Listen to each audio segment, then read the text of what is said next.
Fadhlu ashri dhulhijja, fadhila ya masiku 10 ya Dhulhijja ambayo ni makumi yale ya mwanzo ambayo Allah ameambia wa layali na ashri, na hapo kwa masiku 10 ya Dhulhijja ndio hayo, wa layali na ashri ndio hayo masiku 10 ya Dhulhijja. Na Allah azza wa jalla fadhala ba'da shuhuri, Allah ameifadhilisha baadhi ya miezi kwamba ni mitukufu kuliko miezi mingine. Wal ayyam, amefadhilisha siku kwamba siku hizi ni bora kuliko siku nyingine.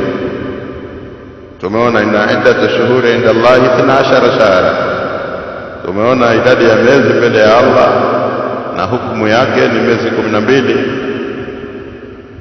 ni kitabillah, yani fi ilmi Allah, katika kitabu cha Allah, yani katika ilmu ya Allah miezi 12 katika mwaka. Yani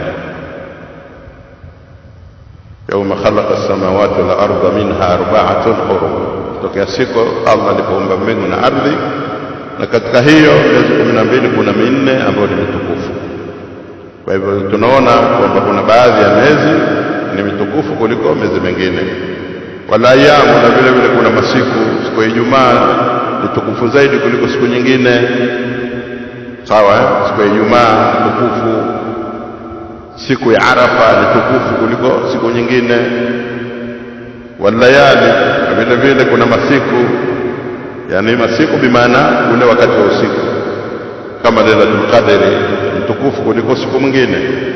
Ala baadhi, juu ya masiku mengine, liyakuna dhalika auna lilmuslim, ili iwe ni msaada kwa Muislamu fi ziyadati al-amali, katika kuzidisha kufanya matendo ya kheri, wa raghbati fi taa, na awe na raghaba katika kuipenda mambo ambayo ya udhaifu ya kumtukuza Allah na kumtii yeye, wa tajdidi nishati, na changamfu wake katika ibada uzidi kuwa mpya. Yuadhima ajrahu, ili ujira wake ni mkubwa. Wa yuhadhu binasibin wafiri, na apate hadhi kubwa kabisa ina thawabi ya thawabu, pate thawabu nyingi.